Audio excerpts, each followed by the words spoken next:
Design Wednesday, los podcasts de BBVA.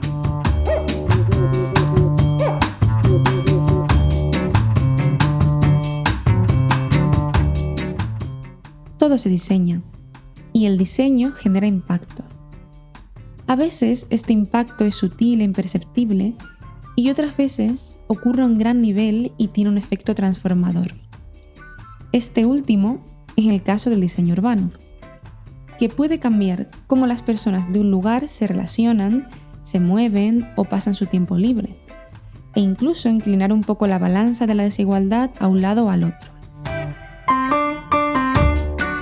Esto no incluye solo las carreteras y los edificios, son también los bancos, donde poder sentarse a charlar o a leer un libro, o las farolas, que hacen que nos sintamos más seguras al volver a casa de noche. Ocupar el espacio de una manera o de otra implica posicionarse, especialmente sobre qué valores de una sociedad estamos priorizando sobre otros.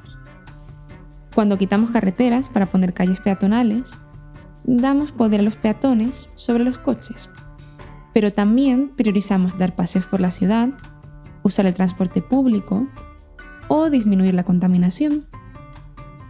Entonces, como diseñadores, ¿cómo podemos mejorar el diseño de los espacios que habitamos?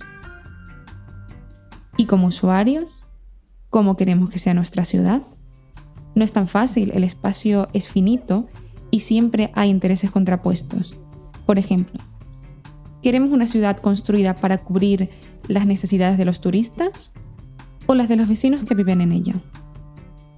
¿O queremos una ciudad construida para el consumo o para realizar actividades al aire libre?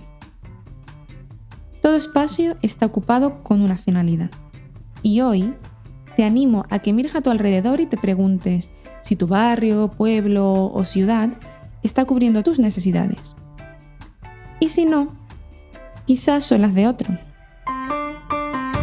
En esta ocasión, además, es un capítulo que me hace mucha ilusión porque nos acompaña por primera vez Ana, que se estrena como nueva copresentadora desde México.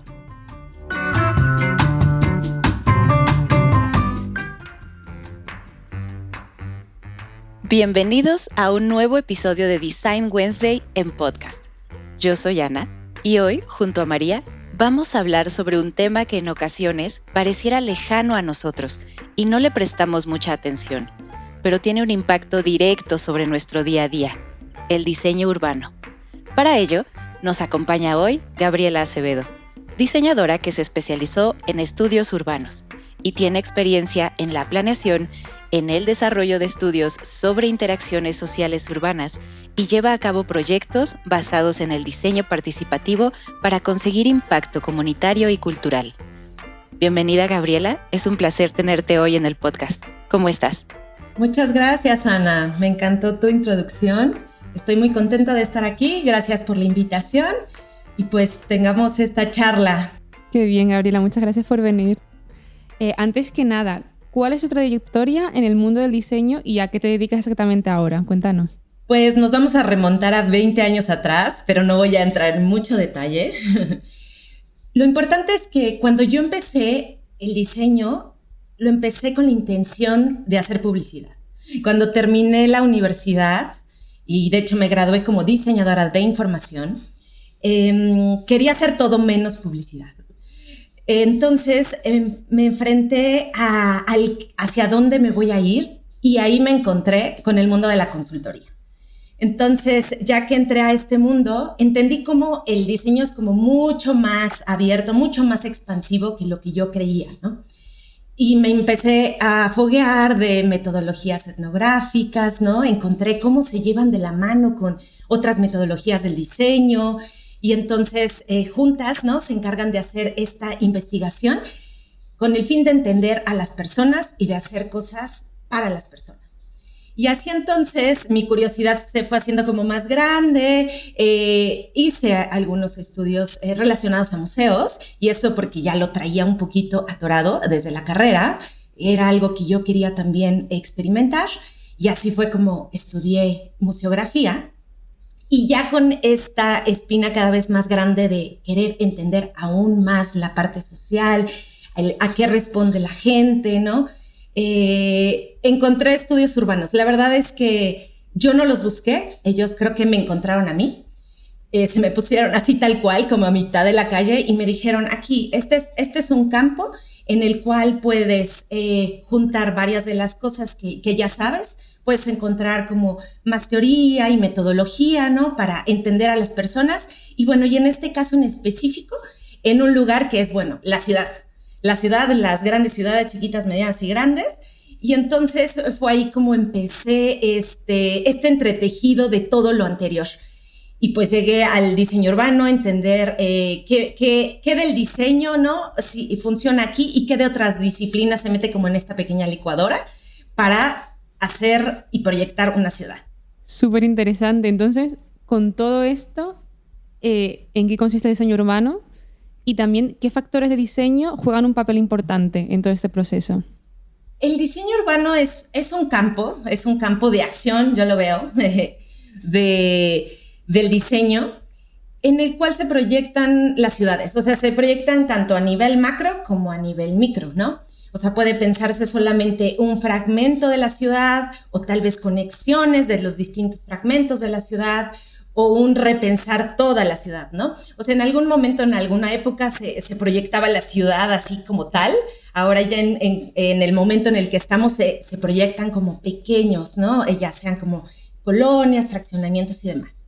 Pero para llegar a esta proyección necesitamos de muchas disciplinas. Aquí se cruza tanto los saberes de la arquitectura, del urbanismo, la sociología, la psicología, por supuesto la política, ¿no? Creo que es algo súper importante para crear como todo este plan, la ecología, la geografía, pues, ¿no? O sea, creo que hay muchos saberes, ¿no? Que tienen que ver en esto para que entonces ya el diseño urbano lo baje y lo plantee como, bueno, esto es lo que se puede hacer. Y ahora vamos a jugar con ciertas piezas. Esas piezas me refiero van a ser el transporte público, va a ser la vivienda, va a ser el espacio público, van a ser los servicios, el comercio, ¿no? Y como todo esto que se necesita para que un lugar pueda ser habitado. Wow, ok. Yo ahí con esto que estás mencionando me surge una duda que creo que es un poco inocente, pero justo que ahorita me hiciste caer con lo que mencionabas, en que no comprendo la diferencia entre arquitectura y urbanismo. ¿Nos puedes decir en qué consiste la diferencia? La arquitectura se encarga más de un objeto. Veamos el edificio, ¿no? Como un objeto. Este objeto no siempre, porque hay muchos arquitectos que sí consideran el entorno, pero no siempre consideran el entorno. Muchas veces está pensado solamente como este edificio, ¿no? ¿Y para qué va a servir? ¿Cuál es la función que va a tener, ¿no? Si es un hospital, si es un estadio de fútbol, no sé. Pero no todo el tiempo analiza la conexión con el entorno inmediato. Y a esto me refiero no solamente con la calle contigua o el terreno, ¿no? Sino con todo lo que sucede alrededor. O sea, ya sea si hay una colonia de cierto tipo a 1 kilómetro, si tenemos una estación de autobuses a otro, ¿no? Entonces, trabaja más la arquitectura para el lugar y para cumplir con esta función. Así de primeras, o sea, esto entonces me lleva a un plano en el que lo que hay sobre todo son agentes que tienen intereses contrapuestos, ¿no? O sea, están muchos tipos de personas, hay comerciantes, hay turistas, hay personas que viven, y luego hay espacios, y ese espacio es finito, es decir, hay que decidir muy bien qué se va a colocar ahí, ¿no? Desde el urbanismo y desde la arquitectura misma también. Entonces ahí se crea un poco como el conflicto urbano, ¿no? Y la vida urbana. Entonces, esto me recuerda que cuando hablamos contigo en la preentrevista que tuvimos, dijiste una frase que nos gustó un montón, que era lo construido afecta a lo que se vive, ¿no? Entonces, ¿cómo crees que ha afectado a México su diseño urbano en el tiempo? Es una buenísima pregunta. Creo que para entender a México, bueno, yo me voy a centrar en la Ciudad de México, ¿no? Me encantaría poder hablar de una manera más amplia de todo el país, pero me voy a centrar un poco en la Ciudad de México y qué ha sucedido, a partir de este diseño urbano. Para ello me voy a remontarme a otras épocas y trataré de explicar. Y me voy a ayudar de uno de los elementos del diseño urbano que, bueno, son de los más útiles y fáciles de ver, ¿no? Porque hacen visible el diseño urbano, que son las trazas. Entonces, las trazas, a través de distintas épocas, han configurado espacios que justo responden a distintos intereses, como tú lo mencionaste, María.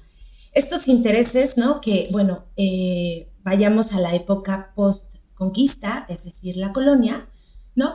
Responden a lo que buscan ciertos círculos crear en un lugar. Entonces, en esta época colonial, pues se buscaba un nuevo orden.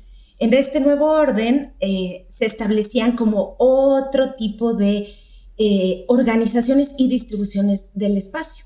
Por eso utilizaron, bueno, esta traza que además fue muy común en esta época, estoy hablando del siglo XVI, que es la ortogonal o la cuadricular, ¿no? O sea, tal cual como una retícula en donde pues todas las esquinas hacen estos ángulos rectos, ¿no?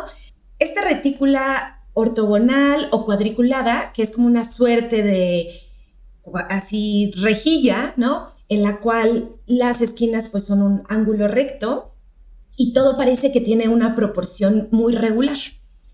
Y bueno, y lo que hace ahí es dividir entre la calle y los edificios. Esa es como una de su primera, o su intención principal, ¿no? Y aquí el comportamiento, a diferencia de lo que ahora vemos, es que esa calle era utilizada por todas las personas. O sea, en el sentido de que, bueno, claro, peatonal y gente con carretas, gente con caballos, comerciantes con lo que llevaran, ¿no? Entonces no existía como esta separación, estos límites que de pronto ya vemos como en otra época, ¿cierto? Y era justo como la intención de separar a las personas del edificio. Después, si ya nos adelantamos muchísimo más y vamos hasta el siglo XX, en el siglo XX, bueno, ocurre como este boom, ¿no? De diseño urbano en ciertas ciudades. Bueno, además teníamos como esta época post-revolucionaria, teníamos en miras la modernidad y ya estábamos afectados por un montón de influencias europeas. Y entonces en Ciudad de México empiezan a surgir nuevas colonias. En estas nuevas colonias que además, bueno, respondían a que en esta época había una gran demanda de vivienda, era una ciudad que se estaba expandiendo, ¿no? Y necesitaba como nuevos lugares para habitar. Así es como se formulan algunas colonias, que, bueno, no puedo mencionar todas, pero hablaré de un par. Por ejemplo, en la década de los 20 se crea esta colonia que, bueno, mucha gente conoce, que es la Colonia Condesa. Y entonces en esta colonia se plantea a partir de ciertos principios como el bulevar. Entonces se busca hacer como una forma más elíptica en la cual pueda haber un recorrido distinto, mucho más amplio, donde hay camellones, donde ya empieza a haber banquetas, porque antes no había banquetas. Y ahí comienza una división entre donde van las personas y donde va el tránsito vehicular, ¿no? Y es ahí cuando entra como este otro elemento a decir, diseño urbano, ya llegó el coche y viene para quedarse. Hasta ese momento. Entonces, ya se dividen, se marca como la banqueta, se marca el arroyo, ¿no? Aunque el tipo de coche al cual se pensaba, o del cual más bien se planeaba partir, no era como un coche de gran velocidad. En esa época, ¿no? Era un coche, una carreta, o sea, no eran los 100 kilómetros por hora, ¿cierto? Así que, bueno, se plantea esto, pero se da el espacio para caminar en esta colonia, ¿no? Con estos bulevares que además, bueno, estos camellones, perdón, que además cuentan con áreas verdes, que además pues, cuentan con lugares para sentarse, ¿no?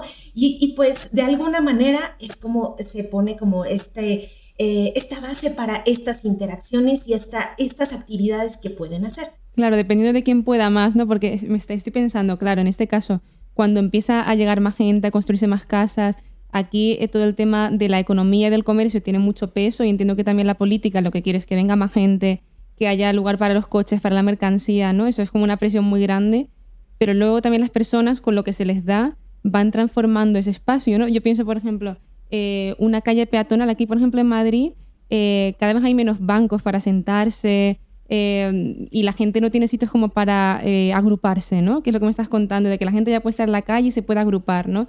Eso como que está fomentando mucho que la gente se una en comunidad.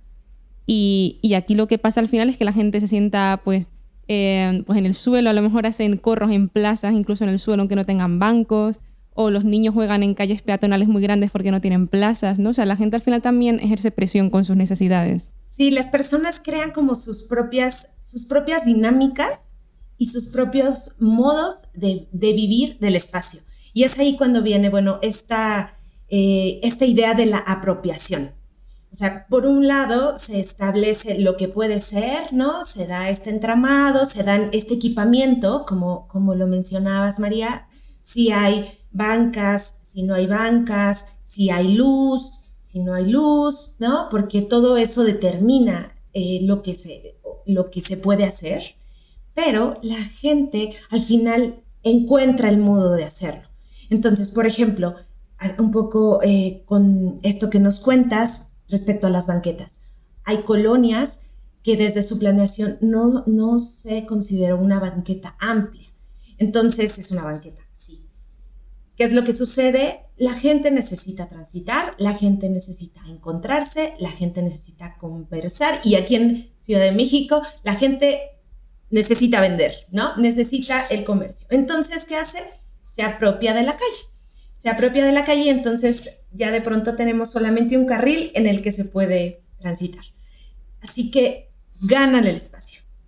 Que ahí digamos, me parece maravilloso como esta historia que nos cuentas, porque además pensando en los espacios en los que estás mencionando, por ejemplo, la Condesa, en donde sí se pensó una banqueta, pero actualmente hay muchísimos restaurantes que están en la calle, o sea que a lo mejor son espacios pequeños, pero que ya pusieron mesitas en la parte de afuera y entonces ahora ya tienen como esta extensión hacia la calle y cómo estos, pues podría incluso decirles a lo mejor nuevos jugadores van llegando y van apareciendo en esta pelearse el espacio, porque ya no es nada más que como el automóvil. De pronto ya necesitamos espacios porque queremos mesitas afuera, ¿no? O sea, queremos espacios de cafeterías o restaurantes que nos permitan estar afuera. Y de pronto llega este nuevo jugador que es la bicicleta. Y entonces hay algunas zonas de la ciudad que ya el espacio es como la banqueta que tiene restaurantes, pero los espacios para el automóvil ya están divididos entre el automóvil, el transporte colectivo y la bicicleta. Y entonces de pronto pareciera que necesitamos calles con 8 carriles, ¿no? O sea, porque no hay espacio para todos ya. Y los patinetes también. Esto me recuerda a Gabriela, porque para nuestros oyentes de España, ¿cómo es el diseño urbano en México actualmente? O sea, ¿cómo es el urbanismo de Ciudad de México en concreto? Porque México es muy grande. Para que se hagan un poco también una idea de cómo se vive esa ciudad y qué presiones hay de un lado y de otro actualmente. O qué agentes están como reclamando su espacio en esa ciudad. Claro, María. Ahora que, bueno, en esta época, cuando tenemos una ciudad totalmente saturada, ¿no? Saturada, muy extensa, y donde así como el ejemplo que les di de una planeación en el siglo XX, ¿no? Y que bueno, hay varias colonias que sí fueron planeadas, pero hay muchas otras que no lo fueron, ¿no? Que crecieron de otra manera, tal vez como un a partir de fraccionadores que no precisamente consideraron las necesidades básicas para habitar, ¿no? Para ser un espacio habitable. Entonces eso, bueno, ha generado como una serie de fricciones que ahora se tratan de resolver con estudios y con talleres participativos, en algunos lugares más que otros, en los cuales se busca reconfigurar estos lugares que no estuvieron pensados para ser del todo habitables, ¿no? Entonces, las demandas de parte de la población, pues sí son, creo que, áreas verdes, ¿no? Lugares para peatones. Porque esta ciudad, si a algo respondió, y bueno, lo había mencionado en el ejemplo, es al automóvil. El elemento del automóvil influyó muchísimo en esta ciudad y poco a poco fue reduciendo los espacios para caminar. Aunque de unas décadas, yo diría ya un par de décadas para acá, empieza el reclamo de recuperar la ciudad a un nivel peatonal. Entonces necesitamos ir y satisfacer nuestras necesidades, idealmente, ¿no? A 30 kilómetros a la redonda. No en todos los espacios se puede lograr, no en todas las zonas de la ciudad se puede lograr, pero es hacia donde, ¿no? Podríamos irnos moviendo poco a poco. Aunque debo decir que la ciudad, como es Ciudad de México, es un crisol enorme, hay también como unas luchas, digamos, concentradas, unas más en un lado, en una sección, otras más en otro. Entonces, mientras unos sí piden como por estos espacios que puedan ser caminables, ¿no? Por estos justo carriles en donde se puede utilizar otro tipo de transporte, ¿no? Donde sí sea posible ir en bicicleta, ¿no?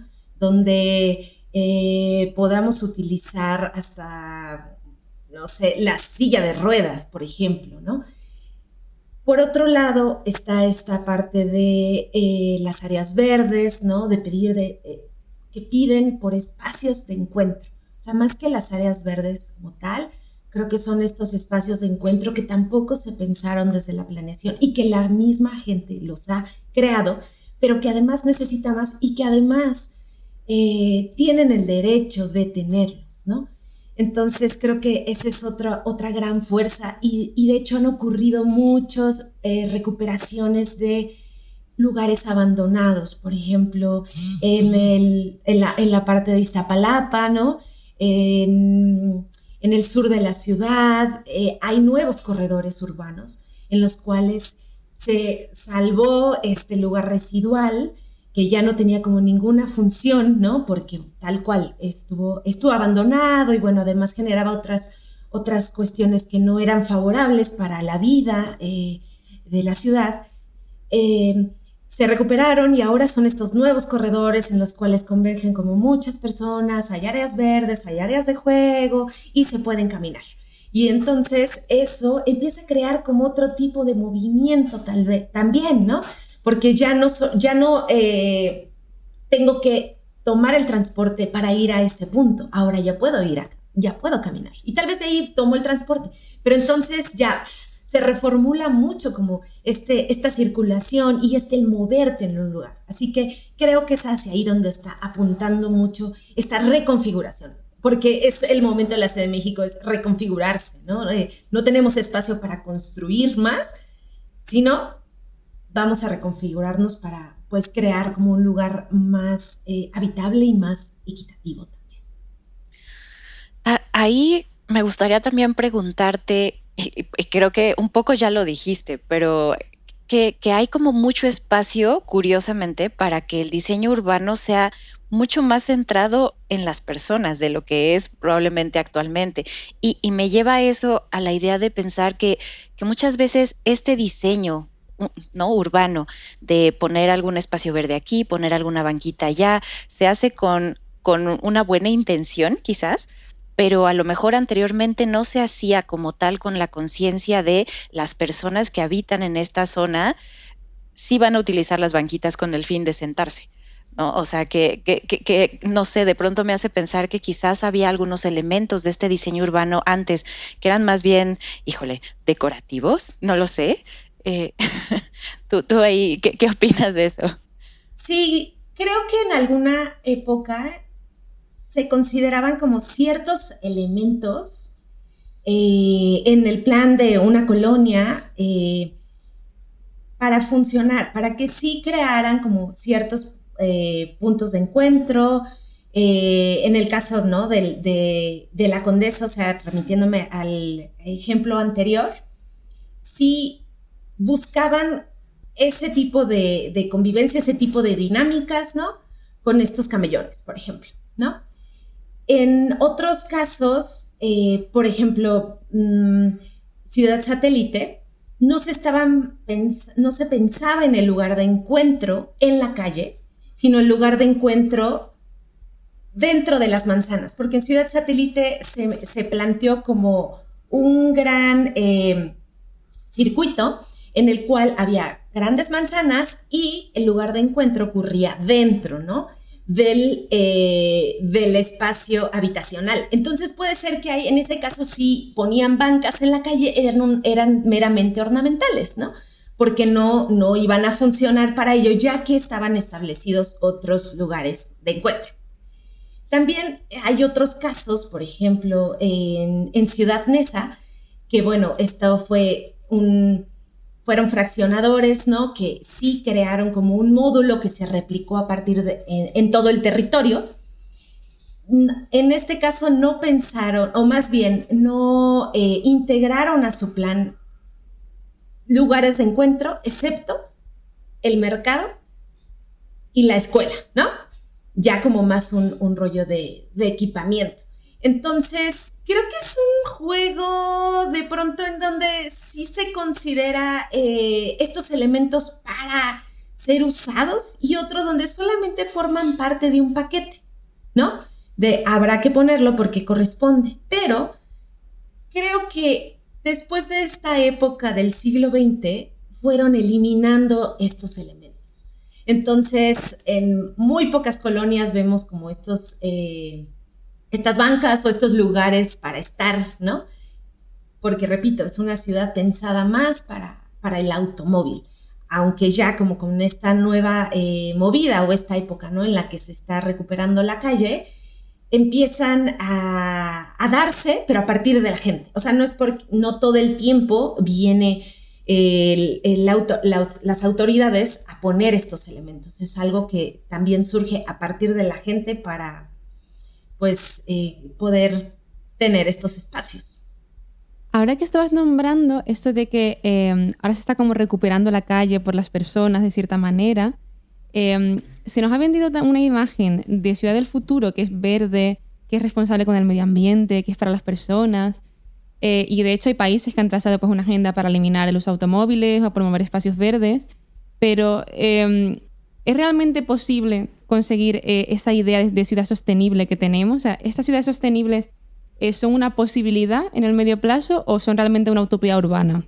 Creo que en el curso del diseño urbano, me refiero en todo este caminar del diseño urbano, las utopías son lo que nos dan la fuerza. Nos dan la fuerza para sí crear como otros lugares en los cuales podamos vivir de una manera más sostenible, ¿no? Que sea accesible, que sea equitativa y que en este caso, bueno, considere al medio ambiente y ponga en primer lugar a las interacciones sociales, ¿no? Antes que otra cosa. Entonces creo que las utopías nos jalan, nos inspiran, pero es un proceso largo.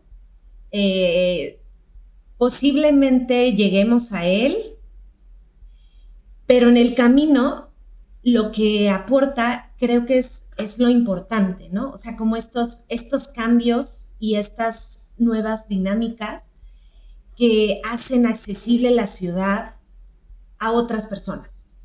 Entonces, si bien no podemos ser Corea porque hay muchos casos, en especial en Asia.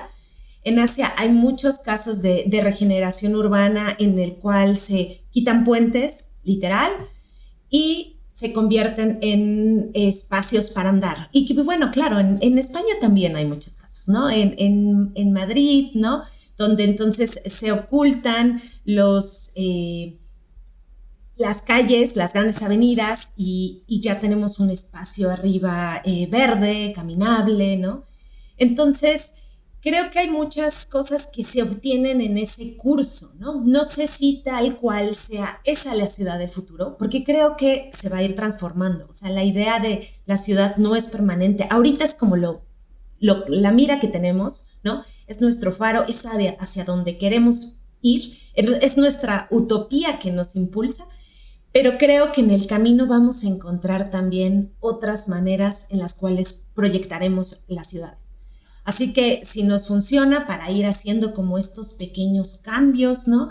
Para ir ganando y reapropiándonos del lugar, de nuestra ciudad, para ir generando estos espacios de encuentro, ¿no? Que entrelazan de otra manera a las personas, que la hacen más accesible a otras.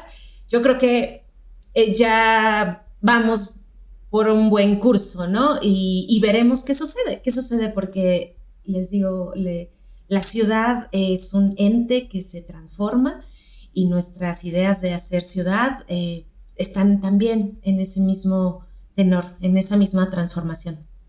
Y en este punto, entonces... Sí, contesté tu pregunta, María. Totalmente. Me parece además una visión súper optimista, que está genial verlo, pero aquí yo me planteo entonces varias cosas, ¿vale?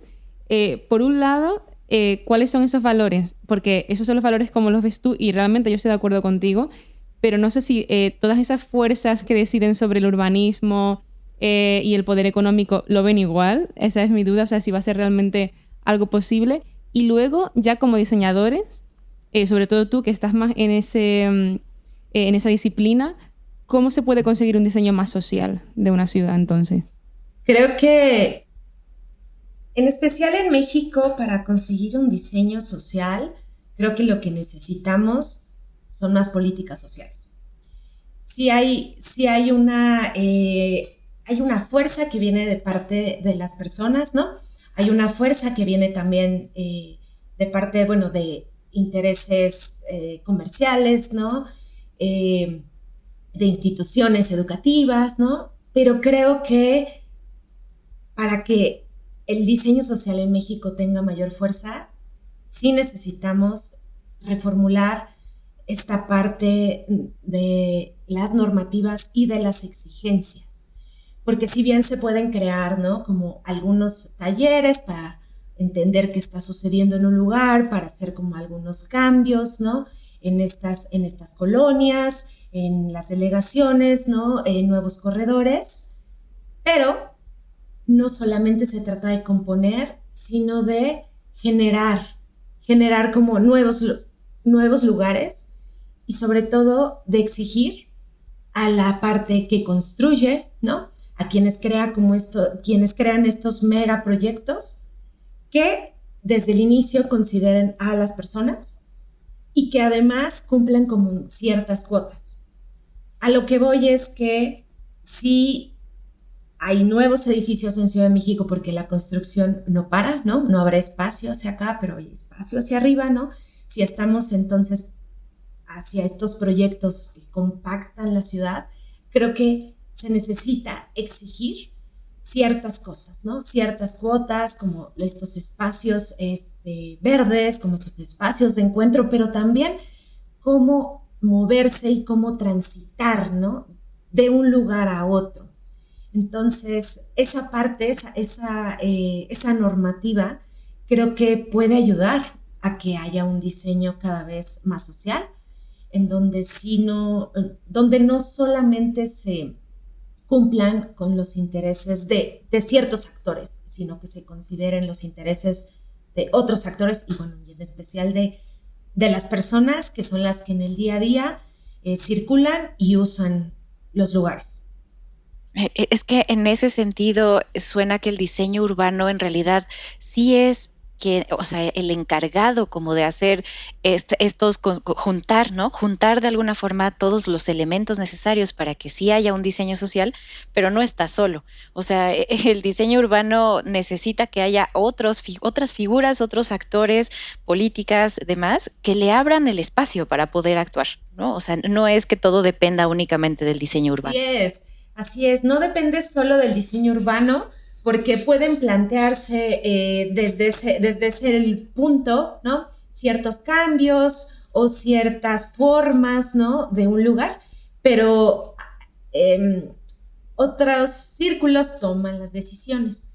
Entonces es ahí cuando de pronto ya no sale a la luz ese plan, ¿no? Ese plan pues responde a otros intereses, ¿no? No todas las ciudades pueden planearse al 100%, ¿no? Las ciudades de pronto, si hay una sección central planeada, ¿no? La mayor parte de las veces, pero al final la ciudad crece y es orgánica y se va expandiendo, extendiendo, ¿no? De acuerdo, pues, a las mismas personas. Entonces, así como hay lugares como muy definidos, hay otros lugares que más bien se han creado a partir de, pues, las personas y sus dinámicas de cada día, ¿no? Es por eso que en algunos momentos vemos como una gran avenida que de pronto termina y se secciona en otras pequeñas calles, ¿no? Y que no hay camellones, pero hay callejones. Y entonces eso pues genera como unos entramados, unos tejidos que de pronto hay que ir descifrando, ¿no? De poco a poco, pero que estos mismos tejidos pues nos hablan como de todos los procesos de urbanización que han ocurrido y de distintas épocas, porque estos entramados están afectados, ¿no? Por otras tendencias, por tendencias de ciertas épocas y hablan de esas épocas. Entonces, si pudiéramos a ojo de águila, ¿no? Mirar un lugar, mirar las ciudades, la mayoría de las ciudades, ¿no? Podríamos entonces marcar como ciertas épocas de acuerdo a estos entramados. Y hay otros que tal vez de manera no es tan evidente, ¿no? Pero que también si exploramos podemos entender a qué respondió, ¿no? Si respondió a un plan, si este plan para quién estaba pensado, qué fuerzas estaban ahí presentes, ¿no?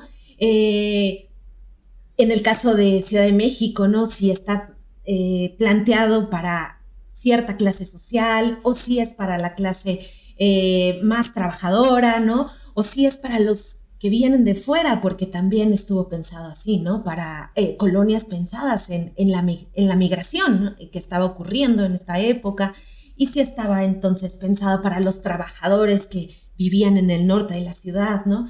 Entonces sí hay como un gran registro en todos estos pequeños planes, ya sea que los que vienen, ¿no? De parte de arquitectos o de gobernantes, pero también de los que vienen de las personas. Entonces ahí hay un tejido que se puede leer, que es una huella, ¿no? Son las huellas de las ciudades y que vale la pena regresar a ellas para entender qué se planteó y para ver, bueno, todo lo que se puede cambiar. Perfecto. Entonces, Gabriela, ya para terminar, queremos hacerte unas preguntas que nosotros estamos haciendo a todos los invitados para conocerte un poco más como diseñadora. Y la primera pregunta es, ¿qué diseñadores te inspiran? Hay un diseñador que se llama Paul Minsehardt, no sé si lo digo bien, pero bueno, Paul Minsehardt es de Países Bajos y es alguien que me ha acompañado como en todo este tránsito desde el momento de la carrera hasta ahora. Él, bueno, es famoso en el sentido de que creó sistemas de información muy importantes en aeropuertos, en Schiphol, en Nueva York también. Y bueno, a partir de estos trabajos y bueno, y lecturas de él, creo que entendí la amplitud del diseño. Por eso me inspira, porque todo el tiempo me recuerda lo amplio que es el diseño, que no deja de lado como otros factores, que no tiene que dejar de lado a las personas, sino que tiene que trabajar para las personas. Entonces, ese es mi top 1, porque además ha sido mi compañía en todo este tránsito, ¿no? De mi profesión, de mi actuar como diseñadora. Y tengo otra gran, yo le digo, gurú, aunque no es diseñadora, Ella, bueno, es Jane Jacobs, y Jane Jacobs, pues más como de este lado del urbanismo, y más como una crítica que una diseñadora como tal, pero que al final esa crítica te lleva a hacer diseño, ¿no? Y justo también su enfoque en la ciudad fue, vamos a pensar y ver como este microurbanismo y todo lo que sucede en una cuadra para poder comprender lo más grande, ¿no? No se puede entender la ciudad a partir de solo las avenidas, y mucho menos de solo los edificios, ¿no? Vamos a ver qué pasa con las personas en un pequeño lugar, ¿no? Cómo interactúan, qué hacen, qué necesitan, cómo se mueven, para entonces poder reformular cosas y espacios para estas personas. Entonces, ella de hecho fue autodidacta y se metió como en todo este ir y venir, tejimaneje de las ciudades y por eso me inspira, ¿no? Porque siempre hay algo más que podemos ver en una ciudad, sobre todo con las personas, ¿no? Siempre podemos irnos al detalle más chiquitito para comprender lo más grande. Perfecto, muchísimas gracias. Y la segunda pregunta es, ¿qué es para ti el diseño? Para mí el diseño es un conector y es una herramienta, ¿no? Es un conector porque la manera en como yo lo he vivido es como me ha servido, ¿no? Como este punto que conecta de una disciplina a otra, que se alimenta de una y que de pronto ya tiene relación con otra, que no vive sin toda esa red y que al mismo tiempo sirve como herramienta para proyectar, para visualizar, ¿no? Y para entonces crear algo que sea como un intermediario entre las personas y el entorno y lo que nos rodea, ¿no? Y que sea algo, claro, puede ser como un objeto, puede ser un plano, ¿no? Puede ser digital. Entonces, la idea o el fin de este diseño es crear, transformar algo, facilitar como el movimiento, o bueno, no solo el movimiento, el vivir de la persona con el entorno. Pues nada, muchas gracias, Gabriela. Ha sido una definición muy interesante, muy distinta a lo que nos suelen contar y sobre todo muchas gracias por todo lo que nos has contado hoy, que yo creo que va a enriquecer un montón a todos los oyentes, tanto de México, del resto de Latinoamérica, como de España, así que muchas gracias por acompañarnos. Muchas gracias a ti, María, muchas gracias, Ana, en verdad fue un gusto estar aquí, poder compartir esto y nos vemos o nos escuchamos en otro momento. Muchas gracias, Gabriela, y al resto de oyentes, mil gracias por escucharnos y nos vemos en el siguiente episodio.